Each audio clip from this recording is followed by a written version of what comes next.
Hello students, আশা করি তোমরা সবাই খুব ভালো আছো। আমি পার্থপ্রতিম সরকার এবং তোমরা এখন রয়েছো কনফিডেন্ট ইংলিশ উইথ পার্থ স্যারের টিউটোরিয়ালে। আমাদের আজকের এই tutorial West Bengal board of secondary এডুকেশনের ক্লাস 10-এর ছাত্রছাত্রীদের জন্য, যেখানে আমি পড়াবো তোমাদের যেটি lesson 3 the passing away of Bapu by Nayantara সেগালের unit 3 অংশ। ইউনিট 1 এবং 2 অংশে আমরা দেখেছি লেখিকা নয়নতারা সেহগাল অসাধারণ সুন্দর এবং নৈবেক্তিকভাবে গান্ধীজির মৃত্যু এবং সেই মৃত্যুর পরবর্তী অভিঘাত ভারতীয় জনমানসে কেমন ছিল তা তিনি বর্ণনা করেছেন। দ্য পাসিং আওয়ে অফ বাপুর ইউনিট 3 অংশে আমরা দেখব গান্ধীজির মৃত্যু আসলে ভারতবাসীর মনের মধ্যে যে গভীর শোকের জন্ম দিয়েছিল, সেই শোক কাটিয়ে ভারতবাসী কিভাবে আবার জীবনের মূলস্রোতে ফিরে আসবে লেখিকা নয়নতারা সেহগাল অসাধারণ সুন্দরভাবে তা বর্ণনা করেছেন। চলো দ্য পাসিং আওয়ে অফ বাপুর ইউনিট 3 অংশটা আমরা পড়ি। Some days after the funeral, a special train took Gandhiji's ashes to Allahabad. এই অন্ত্যেষ্টিক্রিয়ার কিছুদিন পরে একটা বিশেষ গাড়ি বা বিশেষ ট্রেনে করে গান্ধীজির চিতাভস্মকে এলাহাবাদে নিয়ে যাওয়া হলো। Some days after the funeral, এই অন্ত্যেষ্টিক্রিয়া বা গান্ধীজিকে পোড়ানোর বেশ কিছুদিন পরে এই স্পেশাল ট্রেন, একটা বিশেষ train to Gandhiji's ashes to Allahabad, গান্ধীজির চিতাভস্ম নিয়ে সেই ট্রেনটি এলাহাবাদে গেল। The compartment was decked with flowers, গোটা কম্পার্টমেন্টটা ফুলে সাজানো ছিল। ডেক কথাটার অর্থ হচ্ছে ডেকোরেটেড, মানে গোটা কম্পার্টমেন্টটা ফুল দিয়ে সাজানো ছিল বা ডেকোরেটেড ছিল। চলো এই ডেক কথাটার অর্থ আমরা এখানে একটুখানি লিখে নিই। আমরা বেশ কিছু ওয়ার্ডের মিনিং আমাদের সুবিধার্থে লিখে নেব, যেগুলো জানলে আমাদের স্টক অফ ওয়ার্ডসও বাড়বে এবং আমাদের ঠিকমতো গল্পটা জানাও হবে। ওকে, ডেক কথাটা তোমরা প্রথম শুনছো। ডেকড হচ্ছে ডেকোরেটেড।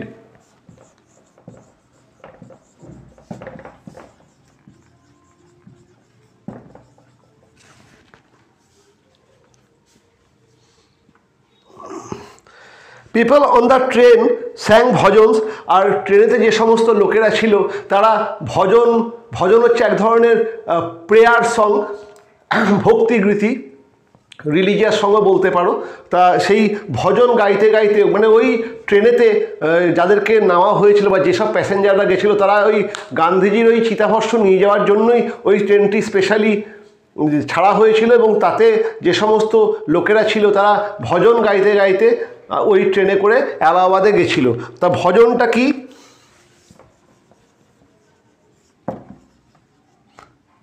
ভজন হচ্ছে রিলিজিয়াস সং।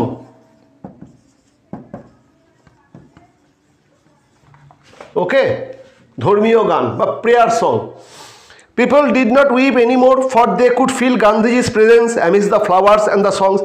মানুষজন আর গান্ধীজির মৃত্যুর জন্য কাঁদছে না, মানে গান্ধীজি মারা গেছে এইটাকে ধীরে ধীরে মানুষ মেনে নিয়েছে, সেই জন্য তারা আর কাঁদছে না। শুধুমাত্র তাই না, তারা এখন এই ফুলের মধ্যে, এই সমস্ত গানের মধ্যে গান্ধীজিকে তারা খুঁজে পাচ্ছেন।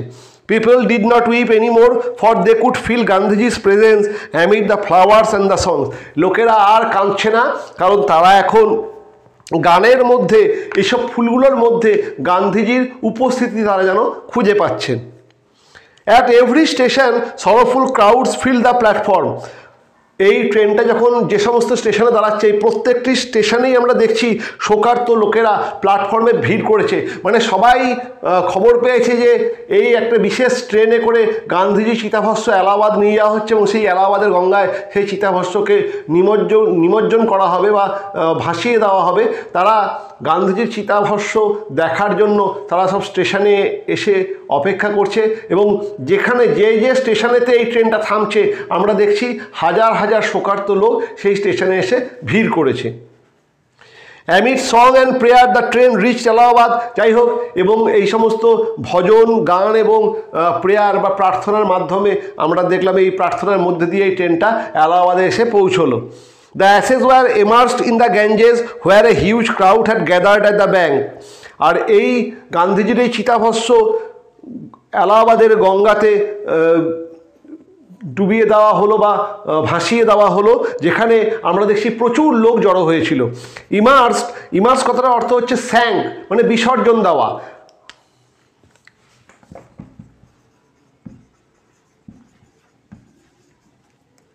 ইমার্সড হচ্ছে স্যাঙ্ক, স্যাঙ্ক মানে হচ্ছে বিসর্জন দেওয়া গান্ধীজির চিতাভস্মকে এলাহাবাদের গঙ্গায় ভাসিয়ে দেওয়া হলো। ওকে, আর where a huge crowd had gathered at the bank, যেখানে আমরা দেখছি বিশাল জনগণ, মানে বিশাল সংখ্যক জনগণ সেই গঙ্গার তীরে তারা উপস্থিত হয়েছিল এই দৃশ্যটাকে দেখবে বলে। Afterwards we all went back to Delhi, তারপরে আমরা সবাই দিল্লিতে ফিরে এলাম। মানে লেখিকা নয়নতারা সেহগাল এই বিশেষ ট্রেনটিতে করে এলাহাবাদে গেছিলেন এবং তারপরে এই এলাহাবাদের গঙ্গায় গান্ধীজি চিতাভস্ম ভাসিয়ে দেওয়ার পরে ট্রেনটি যখন ব্যাক করে আমরা দেখি নয়নতারা সেহগালও ফিরে আসছেন এবং তিনি এরা সবাই দিল্লিতে ফিরে গেল। Back in Delhi I felt at sea, দিল্লিতে পৌঁছে বা দিল্লিতে ফিরে আমি দিশাহারা বোধ করলাম। ফেল্ট অ্যাট সি এটা একটা ফ্রেজ যার অর্থ হচ্ছে দিশাহারা বোধ করা, মানে কী করব সেটা বুঝতে না পারা, কিংকর্তব্য বিমূঢ় হয়ে যাওয়া। ঠিক আছে, ফেল্ট অ্যাট সি এর অর্থ হলো দিশাহারা বোধ করা। দিল্লিতে পৌঁছে আমি খুব দিশাহারা বোধ করলাম। I had not directly worked with Gandhiji, gone to prison at his call or made any sacrifice for my country. হ্যাঁ, এটা সত্যি যে আমি গান্ধীজির সঙ্গে প্রত্যক্ষভাবে পথ হাঁটিনি বা গান্ধীজির ডাকে সাড়া দিয়ে আমি জেল খাটিনি বা আমি কোনো নিজের দেশের জন্য কোনো আত্মত্যাগও করিনি। নয়নতারা সেহগাল বলছেন যে আমি দিল্লিতে পৌঁছে খুব দিশাহারা বোধ করলাম, মানে গান্ধীজির মৃত্যুটা আমি মন থেকে মেনে নিতে পারছি না। এটা সত্যি কথা যে গান্ধীজির সঙ্গে আমি পথ হাঁটিনি, কারণ আমি গান্ধীজির আমি ডিরেক্ট ফলোয়ার্স নই। গান্ধীজির যারা একদম ডিরেক্ট ফলোয়ার্স আমি তাদের মধ্যে নই, কাজে গান্ধীজির সঙ্গে আমি পথ হাঁটিনি। আমি গান্ধীজির ডাকে সাড়া দিয়ে কোনো জেলও খাটিনি, অহিংস অসহযোগ আন্দোলনে আমি জেলও খাটিনি বা আমি আমার দেশের জন্য কোনো বড় ধরনের কোনো স্যাক্রিফাইসও করিনি, কোনো আত্মত্যাগও আমি করিনি। My sisters and I and other young people like me had been merely onlookers, আমার দিদিরা বা আমার বোনেরা এবং আমি বা আমাদের বয়সী আরও অন্যান্য ছেলেমেয়েরা এরা গান্ধীজির এই ঘটনাগুলোর নিছক দর্শক, মানে আমরা শুধুমাত্র দর্শকের ভূমিকাই পালন করেছি। আমরা কোনো ডিরেক্ট গান্ধীজির সঙ্গে ডিরেক্ট কোনো আন্দোলনে অংশগ্রহণ করিনি। আমরা বা আমাদের বয়সী বাকি ছেলেমেয়েরা সবাই নিছক দর্শকের ভূমিকাই আমরা ছিলাম। অনলুকার্স হচ্ছে অডিয়েন্স। অনলুকার্স কথাটার অর্থ হলো অডিয়েন্স, আমরা দর্শকের ভূমিকাতেই ছিলাম। But still I felt at sea, কিন্তু তারপরেও আমি খুব দিশাহারা বোধ করছিলাম। মানে গান্ধীজির এই চিন্তা আমাকে এমনভাবে আচ্ছন্ন করেছিল, মানে গান্ধীজির এই যে চিন্তার যে স্রোত আমাকে এমনভাবে আচ্ছন্ন করেছিল গান্ধীজি চলে যাওয়ার পরে আমি খুব দিশাহারা বোধ করছিলাম। I felt I had grown up within a magic circle, আমি অনুভব করলাম আমি যেন একটা জাদু বলয়ের মধ্যে বড় হয়েছি। ম্যাজিক সার্কেল মানে জাদু বলয়, মানে একটা গোলাকার বলয়, মানে গোলাকার আকৃতির একটা বলয় বা গ্লোবের মধ্যে, সেটা ম্যাজিক্যাল গ্লোব বা জাদু বলয়, সেই জাদু বলয়ের মধ্যে আমি মানুষ হয়েছি। গান্ধীজি ছিলেন সেই জাদুকাঠি যিনি আমার মধ্যে সেই একটা জাদু করেছিলেন।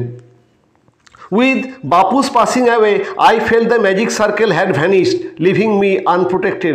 আর গান্ধীজির মৃত্যুর পরে, গান্ধীজি চলে যাওয়ার পরে আমি অনুভব করলাম সেই জাদুবলয়টা উধাও হয়ে গেছে, আমাকে একদমই অরক্ষিত, আনপ্রোটেক্টেড, প্রোটেকশান লেস করে দিয়ে গেছে। গান্ধীজি ছিল আমার একটা প্রোটেকশান, আমাকে তিনি সমস্ত বিপদ থেকে, সমস্ত কুচিন্তা, ধারণা এবং সমস্ত নিম্নস্তরীয় কাজ থেকে তিনি আমাকে রক্ষা করতেন। তিনি আমার একটা প্রোটেক্টিভ পাওয়ার ছিলেন। কিন্তু গান্ধীজির চলে যাওয়ার সঙ্গে সঙ্গে, গান্ধীজির মৃত্যুর সঙ্গে সঙ্গে আমার যেন সেই প্রোটেক্টিভ পাওয়ারটা, যে পাওয়ার, যে ক্ষমতা আমাকে রক্ষা করতো সমস্ত বিপদ থেকে, সেটা যেন নষ্ট হয়ে গেছে। উইথ অ্যান এফোর্ট, এবং তারপরে আমার সেই দুঃখের এই যে অভিঘাত, তাতে আমি নিমজ্জিত হয়ে গেছিলাম। কিন্তু এভাবে তো দিন যেতে পারে না।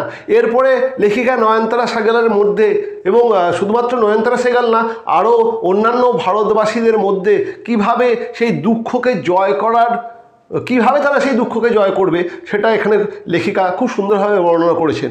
With an effort I রাউজড myself, যাই হোক, জোর করে আমি নিজেকে উজ্জীবিত করলাম।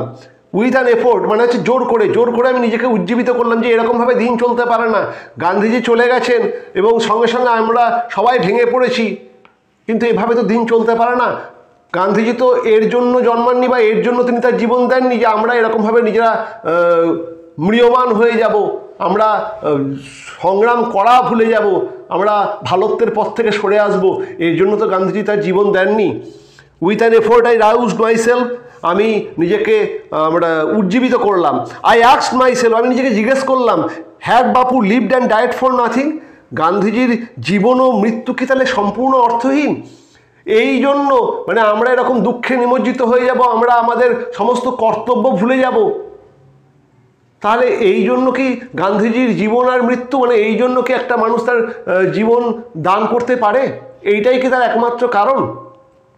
মানে লেখিকা বলতে চাইছেন যে গান্ধীজির দুঃখে, গান্ধীজি চলে গেছেন সেই দুঃখে যদি আমরা নিমজ্জিতই হয়ে থাকবো, তাহলে গান্ধীজির যে অপূর্ণ কাজ সেগুলোকে কি করে পূর্ণ করা হবে? গান্ধীজি তো সেই সমস্ত অপূর্ণ কাজকে পূর্ণ করার জন্যই তার জীবন দিয়েছেন, কাজেই সেটা অনেক বেশি ইম্পর্টেন্ট, সেই অপূর্ণ কাজগুলোকে পূর্ণ করা। তার বদলে আমরা সেই অপূর্ণ কাজ পূর্ণ না করে আমরা শোকের সাগরে নিমজ্জিত হয়ে রয়েছি। যাই হোক, আমি নিজেকে জোর করে তুললাম, মানে নয়নতারা সেখানে নিজেকে জোর করে তুললেন। How could I so easily lose courage when he was no longer there, আমি এত সহজে কিভাবে সাহস হারাতে পারি যখন তিনি নাই। আমাদেরকে আরও সামনে এগিয়ে আসতে হবে, আমাদেরকে লোকেদের বিপদে পাশে দাঁড়াতে হবে। যে কাজটা তিনি করতেন আজকে তিনি নাই, আজকে আমাদেরকে এগিয়ে এসে সেই কাজটাকে করতে হবে। তাই এত সহজে আমি সাহস হারাতে পারবো না। My values were not so weak, আমার আদর্শটা এত দুর্বল না। মাই ভ্যালু হচ্ছে আদর্শ, আমার আদর্শ এত দুর্বল না। Millions of people would have been ordinary folk but for Bapu, লাখো লাখো লোক খুব সাধারণ লোক হয়ে যাবে বাপু ছাড়া। গান্ধীজিকে বাদ দিয়ে লাখো লাখো লোক সাধারণ লোক হয়ে যাবে, মানে গান্ধীজি লাখো লাখো লোকের মধ্যে অসাধারণত্বের বীজ বপন করেছিলেন। গান্ধীজি পাশে আছে এই অনুপ্রেরণাতেই অনেক সাধারণ লোক অনেক অসাধারণ কাজ সম্পন্ন করেছে। কাজেই গান্ধীজি এখন নেই, এখন সেই অসাধারণ লোকগুলো আবার সাধারণ হয়ে যাবে, মানে হাজার হাজার লোক খুব সাধারণই থেকে যাবে, তারা আর অসাধারণ হতে পারবে না, কারণ গান্ধীজি নেই। He brought them out of indifference and awakened them to one another suffering. Gandhiji সেই সমস্ত লোকগুলোকে নিজস্ব উদাসীনতা থেকে বের করে এনে একে অন্যের কাছে পরস্পরের যন্ত্রণাকে ভাগ করে নিতে শিখেছিলেন। গান্ধীজি এই সমস্ত সাধারণ লোকের মধ্যে একটা উত্তেজনার সৃষ্টি করেছিলেন, তাদেরকে সেই উদাসীনতা থেকে নিজস্ব যে উদাসীন বলয় সেই উদাসীনতা থেকে বের করে একে অন্যের সাহায্য করতে শিখিয়েছিলেন, একে অন্যের যন্ত্রণাকে ভাগ করে নেওয়াটা শিখিয়েছিলেন। What if now Bapu is গন, হ্যাঁ গান্ধীজি নেই তো কি হয়েছে, আমরা তো আছি। আমাদেরকে গান্ধীজির সেই নীতিকে আবার ভারতবর্ষে স্থাপন করতে হবে। গান্ধীজির অপূর্ণ কাজকে আমাদেরকে পূর্ণ করতে হবে। গান্ধীজি হয়তো নাই, কিন্তু গান্ধীজির সন্তান অর্থাৎ আমরা বেঁচে আছি, গান্ধীজির এই অপূর্ণ ইচ্ছাকে আমরা পূর্ণ করব। What if now Bapu is গন, কি হলো গান্ধীজি নেই? We were still there, young strong and proud to bear his banner for us, আমরা রয়েছি, আমরা তরুণ, আমরা শক্তিশালী, আর আমরা গান্ধীজির নিয়ম নীতির দ্বারা গর্বিত, আমরা তার ধ্বজাকে বহন করতে পারবো। গান্ধীজি নাই, কিন্তু আমরা রয়েছি, আমরা তরুণ, আমরা শক্তিশালী এবং গান্ধীজির আদর্শে আমরা অনুপ্রাণিত, আমরা তার আদর্শের দ্বারা গর্বিত, আমরা তার ধ্বজাকে, তার পতাকাকে আমরা সগর্বে বহন করব। Bapu had passed away but his India would continue to live in his children, Gandhiji আজ আর নেই, কিন্তু তার দেশ তার সন্তানদের মধ্যেই বেঁচে থাকবে। বাপু হ্যাড পাসড অ্যাওয়ে, অসাধারণ একটা সেন্টেন্স। গান্ধীজি মারা গেছেন বা গান্ধীজি আর নেই, but his India would continue to live in his children, কিন্তু তার ভারত, তার দেশ তার সন্তানদের মধ্যে বেঁচে থাকবে। মানে গান্ধীজির অপূর্ণ ইচ্ছাকে তার সন্তানরা হাজার হাজার লাখো লাখো কোটি কোটি ভারতবাসী পূর্ণ করবে। গান্ধীজি যে আদর্শের জন্য নিজের জীবনকে দান করেছেন, সেই আদর্শের দ্বারা অনুপ্রাণিত হয়ে হাজার হাজার লাখ লাখ কোটি কোটি ভারতবাসী তার সন্তানরা সেই আদর্শকে তাদের জীবনের মূল মন্ত্র করে তুলবে এবং ভারতকে আবার জগৎ সভায় শ্রেষ্ঠ আসন নিতে সাহায্য করবে। অসাধারণ সুন্দর একটা সেন্টেন্স দিয়ে দ্য পাসিঘাট বাপুর এই থার্ড ইউনিটটা শেষ হচ্ছে, যেখানে আমরা দেখতে পেলাম লেখিকা নয়নতারা সেহগাল অসাধারণ সুন্দরভাবে কিভাবে দুঃখী ভারতবাসী আবার জীবনের মূল স্রোতে ফিরে এসেছিল সেই ঘটনাটাকে তিনি বর্ণনা করছেন। যাই হোক, আমরা দ্য পাসিং আই অফ বাপু আমরা গল্পটা পুরোটা পড়লাম। এখানে কিছু কম্প্রিহেনশন এক্সারসাইজ রয়েছে, চলো সেগুলো করে নিই, তাহলে আমাদের দ্য পাসিং আই অফ বাপুটা কমপ্লিট হয়ে যাবে। Okay, comprehension exercise 7, choose the correct alternative to complete the following sentence. এই যে নিচে যে বিকল্পগুলো দেওয়া আছে তাদের মধ্যে থেকে সঠিক থেকে নিয়ে আমাদের উত্তরটি করতে হবে। এ, গান্ধীজির ashes were taken to Ahmedabad, Allahabad, Delhi, Benares. গান্ধীজির চিতাভস্ম কোথায় নিয়ে যাওয়া হয়েছিল? আমরা জানি গান্ধীজি চিতাভস্ম নিয়ে যাওয়া এলাহাবাদে, কাজে আমাদের অ্যান্সারটা হবে গান্ধীজির ashes were taken to Allahabad, যেটা আছে number 2A। B, a huge crowd had gathered by the Ganges, Yamuna, Brahmaputra, Narmada. একদল মানে প্রচুর লোক গান্ধীজির এই চিতাভস্ম যখন নদীতে বিসর্জন করা হয় সেটা দেখতে এসেছিল। সেটা কোন নদীর তীরে? গঙ্গা, যমুনা, ব্রহ্মপুত্র, নর্মদা। আমরা জানি এলাহাবাদের গঙ্গাতে গান্ধীজির চিতাভস্ম নিমজ্জন করা হয়েছিল, কাজে অ্যান্সারটা হবে বি এর A, Ganges. C, Gandhiji awaken people to one another's indifference, jealousy, suffering, greed। Gandhiji মানুষের একে অন্যের কোন জিনিসের অনুরক্ত হতে বা কোন জিনিসের প্রতি তাদেরকে পথ দেখিয়েছিল? সেটা ইনডিফারেন্স, জেলাসি, সাফারিং না গ্রিড? আমরা জানি গান্ধীজি একে অন্যের দুঃখে মানুষকে অংশ নিতে বলেছিল, সাফারিং, কাজে অ্যান্সারটা হবে সি এর number 3, suffering. Number 8, complete the following sentences with information from the text থেকে ইনফরমেশন নিয়ে আমাদের এই শূন্যস্থান পূরণ করতে হবে। A, people on the special train ... people on the special train আমরা দেখেছি তারা ভজন গাইছিল, কাজে হবে অ্যান্সারটা স্যাং ভজনস। এই বইয়েতেই দেওয়া আছে people on the special train sang bhajans. B, the author feels he had grown up within ... the author feels he had grown up within a magic circle, যেন একটা জাদু বলয়ের মধ্যে তিনি বড় হয়েছিলেন, কাজে কী হবে? The author feels he had grown up within a magic circle. C, Bapu had passed away but... Gandhiji মারা গেছে কিন্তু তার ভারত তার ছেলে মেয়েদের মধ্যে বেঁচে থাকবে, যেটা আমাদের ইনফরমেশনে দেওয়াই আছে একদম লাস্টের যে শেষের দুটো লাইনে সেখানে দেওয়া আছে। বাপু had passed away always away but his India would continue to live in his children. Bapu had passed away but his India would continue to live in his children. সেটাই আমরা লিখব। Number 9, fill in the chart with information from the text থেকে information নিয়ে আমাদের এই cause এফেক্টের চার্টটা পূর্ণ করতে হবে। বেশ কিছুতে কজ বা কারণ দেওয়া আছে, এফেক্ট বা ফল দেওয়া নেই, আবার বেশ কিছুতে ফল দেওয়া আছে, কারণ দেওয়া নেই। আমরা সেই কজ এফেক্টের চার্টটা পূর্ণ করব। কজের নাম্বার 1 সেখানে ফাঁকা, এফেক্ট দেওয়া আছে people did not weep anymore, লোকেরা আর কাঁদছে না। তার কারণটা কি? তার কারণ হচ্ছে তারা গান্ধীজির প্রেজেন্স এই ফ্লাওয়ার্সে বা এই ভজন বা গানের মধ্যে তারা গান্ধীজিকে অনুভব করতে পারছে। কাজে আমরা কি লিখব? People felt the presence of Bapu amid prayers and songs, যেটা দেওয়া আছে বইয়ে আমরা সেটাই লিখব। People felt the presence of Bapu. People felt the presence of Bapu amid prayers and songs. তার এফেক্ট হচ্ছে people did not weep anymore.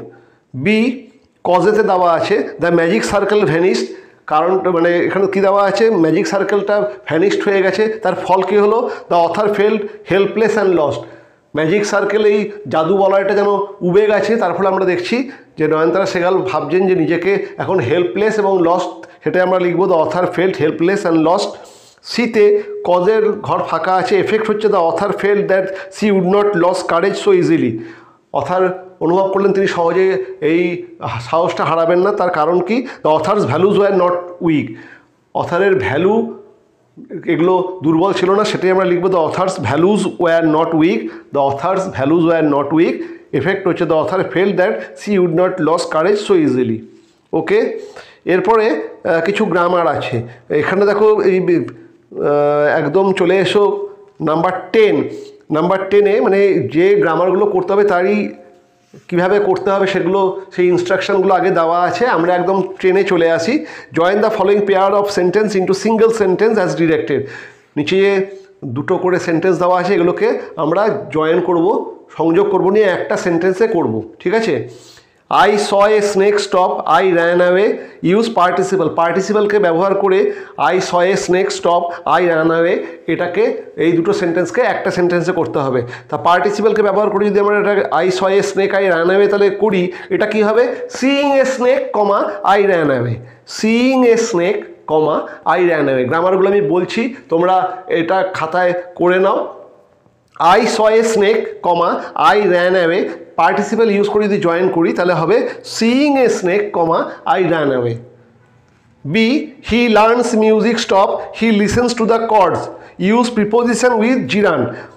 জিরান, preposition with জিরানটা আমাদের ইউজ করতে হবে। হি লার্নস মিউজিক, সে গান শিখেছে। He listens to the chords, সে কর্ড শোনে। তাই এটাকে যদি আমরা প্রিপোজিশন উইথ জিরান্ড ইউজ করি তাহলে হবে he learns music by listening to the chords. He learns music by listening, gerund ING, listening to the chords. Okay. C, gold is a precious metal stop, it is use to make ornaments, use noun in apposition. Gold is a precious metal stop, it is used to make ornaments, use noun in apposition, হবে gold, comma a precious metal, comma is used to make ornaments. Gold, comma a precious metal, comma is used to make ornaments. D, Ramu has some money stop, he can buy books, use infinitive. Ramu has some money stop, he can buy books, use infinitive. তাহলে আমাদের লিখতে হবে Ramu has some money to buy books. Ramu has some money to buy books. E, the sky was cloudy stop, we postponed our journey, use nominative absolute. The sky was cloudy, comma he postponed our journey, we postponed our journey, এটাকে নোমিনেটিভ absolute use করতে হবে, মানে being use করতে হবে। The sky being cloudy, was cloudy জায়গায় হবে the sky মানে absolute. The sky being cloudy, comma we postponed our journey. আকাশ মেঘাচ্ছন্ন থাকায় আমরা আমাদের জার্নি বা যাত্রা বন্ধ রেখেছি বা স্থগিত রেখেছি। Last, F, the boy wrote the answer stop, the answer was incorrect stop, use adverbial phrase. Answer হবে the boy wrote the answer in an incorrect way. The boy wrote the answer stop, the answer was incorrect. Adverbial phrase হবে the boy wrote the answer in an incorrect way. ওকে, এরপরে আবার কিছু instruction দেওয়া আছে, নিয়ে দেখো একদম 11 চলে এসো। Join the following pair of sentences. আমি এখন তোমাদেরকে গ্রামারগুলো এরকমভাবে করে দিচ্ছি। ইনফ্যাক্ট আমাদের পুরো বইটার পড়া আজকেই শেষ হয়ে যাচ্ছে। রাইটিংয়ের সিরিজ অলরেডি শুরু হয়ে গেছে। লেটস রাইট বলে যে রাইটিংয়ের সিরিজ আমরা শুরু করেছি, সেখানে যাবতীয় তোমাদের মাধ্যমিকে এবং পরবর্তী ক্ষেত্রেও যে সমস্ত রাইটিংগুলো লাগবে সমস্ত নিয়ম ধরে ধরে একাধিক উদাহরণের সঙ্গে সেগুলো বুঝিয়ে দেওয়া হচ্ছে, দেখিয়ে দেওয়া হচ্ছে। আজকে সমস্ত টেক্সটও তোমাদের কমপ্লিট হয়ে গেল, এইটাই খালি বাকি ছিল, এটাও আমি আজকে করিয়ে দিলাম। এরপরে কিছুদিনের মধ্যে তোমাদের গ্রামারের সিরিজ আসবে এবং সেখানে তোমাদের সমস্ত গ্রামারকে ইন ডিটেলস বুঝিয়ে দেওয়া হবে, দেখিয়ে দেওয়া হবে এবং খুব সহজেই তোমরা শিখে যাবে, চিন্তার কোনো কারণ নেই। আজকে এই কোর্সটা মোটামুটি শেষ হয়ে গেল। এরপর থেকেই আমি রাইটিং এবং গ্রামার পরপর আপলোড করতে শুরু করব। ওকে, সেগুলোকে ফলো করো। যাই হোক, চলো 11 নম্বরটা দেখে নিই। Join the following pairs of sentences into single compound sentences as directed. Compound sentence সংযোগকারী বাক্য করতে হবে, সিঙ্গেল কম্পাউন্ড সেন্টেন্স আমাদের করতে হবে। A, the old man is unwell stop, he cannot go out, use illative conjunction. The old man is unwell, stop, he cannot go out, use relative conjunction. The old man cannot go out for he is unwell. The old man cannot go out for he is unwell. Okay. B, he is honest, stop, he is humble, stop, use cumulative conjunction. Cumulative conjunction দিয়ে use করতে হবে he is not only honest but also humble. He is honest, stop, he is humble, stop. Cumulative কনজাংশনে join করলে হবে he is not only honest but also humble. সিতে, Sonali cannot write poetry stop, she keeps on trying. Sonali কবিতা লিখতে পারে না, she keeps on trying, use adversative conjunction.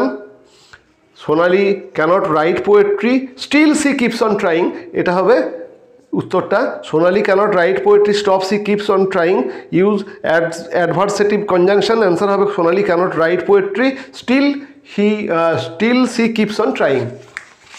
D study hard stop you will not pass the examination use alternative conjunction. Study hard or you will not pass the examination, study hard or you will not pass the examination. Number 12, join the following pairs of sentences into single complex sentence. এই দুটি করে সেন্টেন্সকে নিয়ে একটি করে জটিল বাক্য তৈরি করতে হবে। Rabindranath Tagore is a famous poet stop he won the Nobel prize use adjective clause. তার অ্যান্সার কী হবে? Rabindranath Tagore who is a famous poet won the Nobel prize. Rabindranath Tagore is a famous poet stop he won the Nobel prize. Answer হবে Rabindranath Tagore who is a famous poet won the Nobel prize. B, he returned home stop everyone in the family had fallen asleep use adverb clause. Answer কি হবে? everyone in the family had fallen asleep when he returned home. Everyone in the family had fallen asleep when he returned home. শীতে আছে the sun rises in the east everyone knows it use noun clause. কি হবে? everyone knows that the sun rises in the east. The sun rises in the east everyone knows it. Answer হবে everyone knows that the sun rises in the east. Number 13 দেখো, join the following pairs of sentences into single sentence as directed. নির্দেশ অনুযায়ী single sentence বানাতে হবে। এতে আছে it rained hard stop the roads were not flooded, compound সেন্টেন্সে করতে হবে। তা কী হবে? The it rained hard but the roads were not flooded. It rained hard the roads were not flooded. অ্যান্সারটা হবে it rained hard but the roads were not flooded. Okay. বিতে আছে he completed his work stop he took rest. এটা simple sentence যদি করি কী হবে? Having completed his work he took rest. He completed his work stop he took rest. এর অ্যান্সারটা হবে having completed his work he took rest. C Rahul is a great singer stop he can sing different kinds of song. এটা complex সেন্টেন্সে করতে হবে। তাই answer কী হবে? Rahul who is a great singer can sing different kinds of songs. Rahul is a great singer stop he can sing different kinds of songs. Complex sentence হবে Rahul who is a great singer can sing different kinds of songs. Okay. এরপরে D the time of departure of the train has change stop আলিয়া knew it. এটা complex sentence করতে হবে। তাহলে কি হবে? আলিয়া knew that the time of departure of the train has change. আলিয়া knew that the time of departure of the train has change. E I do not watch television stop I do not listen to the radio. এটা compound sentence করতে হবে। তাহলে neither not দিয়ে করব, neither do I watch television nor do I listen to the radio. Neither I do not watch television stop I do not listen to the radio. তাহলে কী হবে? Neither do I watch television nor do I listen to the radio. F দেখো the child was short stop the child could not pick the guava from the tree. এটা simple sentence করব, সব থেকে সোজা এটাই।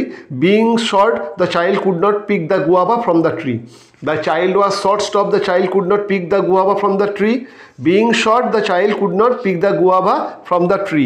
এরপরে আবার বিভিন্ন রকম উদাহরণ দেওয়া আছে নিয়ে আসলে এবার এতক্ষণ হলো জয়েনিং। এরপরে সমস্ত যেগুলো উদাহরণ দেওয়াগুলো আছে সেগুলো সব স্প্লিটিংয়ের, মানে এবার একটা সেন্টেন্সকে ভাগ করা, একটা সেন্টেন্স থেকে একাধিক সেন্টেন্স তৈরি করা। আগে আমরা একাধিক সেন্টেন্সকে জয়েন করে একটা সেন্টেন্স করেছি, এবার একটা সেন্টেন্সকে ভেঙে একাধিক সেন্টেন্স করব, যাকে আমরা বলি স্প্লিটিং। ঠিক আছে। 14 split the following into two sentences. দুটো করে সেন্টেন্স করতে হবে। It rained and I could not leave my room. It rained and I could not leave my room. এটা যদি দুটো সেন্টেন্স হয় বা স্প্লিট করি তাহলে কী হবে? ইট রেন্ড এটা একটা sentence, I could not leave my room এটা আর একটা সেন্টেন্স। তাহলে কী লিখবো? উত্তর ইট রেন্ড স্টপ আর next line I could not leave my room. B he thought that he could win the race. তাহলে কী হবে? He could win the race stop he thought so stop. He thought that he could win the race. সে ভেবেছিল যে সে রেসটা জিততে পারবে। এটাকে দুটো সেন্টেন্স করলে কী হবে? যে সে রেসটা জিততে পারবে স্টপ সে সেটা ভেবেছিল। তাহলে কী লিখবো? হি could win the race stop he thought so stop. C having been informed of the travel comma the principal left for home. Having been informed of the travel comma the principal left for home. এটা যদি আমরা দুটো sentence করি তাহলে কী হবে? The principal left for home এটা একটা stop, he was informed of the travel. The principal left for home, stop, he was informed of the travel. D, Nasir, who was the captain of the team, scored a century. Nasir, who was the captain of the team, scored a century. এটাকে যদি আমরা split করি তাহলে কী হবে? Nasir was the captain of the team, stop, he scored a century, stop. Nasir was the captain of A team, stop, he scored a century. এটা একটা আলাদা সেন্টেন্স। ওকে, এরপরে দুটো অ্যাক্টিভিটি আছে, মানে রাইটিং অ্যাক্টিভিটি, যেগুলো আমরা আমাদের এইখানে করব না। কাজেই আমাদের দ্য পাসিং অ্যাওয়ে অফ বাপুর যাবতীয় টেক্সট এবং যাবতীয় কম্প্রিহেনশন এক্সারসাইজ এবং টেক্সচুয়াল গ্রামারগুলো হয়ে গেল। তোমাদের সঙ্গে দেখা হচ্ছে এরপরে অন্য কোনো বিষয় নিয়ে।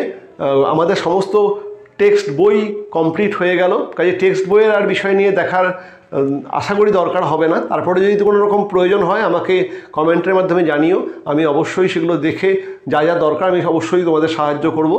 এরপরে তোমাদের সঙ্গে দেখা হবে রাইটিংয়ে এবং গ্রামারে। আর চেষ্টা করব তোমাদের পরীক্ষার কিছু ইম্পর্টেন্ট জিনিসপত্র বলে দেওয়ার, বা কীভাবে তোমরা পরীক্ষা দেবে, কিভাবে তোমরা বেশি নম্বর পাবে, কিভাবে মাধ্যমিকে খাতা দেখা হয়, মানে এক্সামিনাররা যারা খাতা দেখেন কীভাবে খাতা দেখেন, কেন নম্বর বাড়ে, কেন নম্বর কমে, কোথায় নম্বর কাটা হয়, কোথায় নম্বর কাটা হয় না, কি লিখলে নম্বর বেশি পাওয়া যায়, সব নিয়ে আসবো। তবে সেটা কিছুদিন পরে, তোমরা টেস্ট পরীক্ষা ভালো করে দিয়ে নাও। তারপরে আমরা টেস্ট থেকে দিন 15-20-র মধ্যে যাবতীয় গ্রামার, রাইটিং এবং যা যা সাজেশান দেওয়ার বা যেগুলো করার দরকার সব বলে দেবো। চিন্তার কোনো কারণ নেই। ভালো করে এগুলোকে পড়ে টেস্ট পরীক্ষা দাও। তার মধ্যে রাইটিং যেগুলো আসছে সেগুলোকে ফলো করো। কিন্তু তোমরা মোটামুটি টেস্ট পরীক্ষার কিছুদিনের মধ্যেই, মানে তোমাদের তারপরেও 2 মাস সময় থাকবে, তার মধ্যে তোমরা একদম তৈরি হয়ে যাবে। চিন্তার কোনো কারণ নেই। ওকে, দেখা হচ্ছে নেক্সট টিউটোরিয়ালে।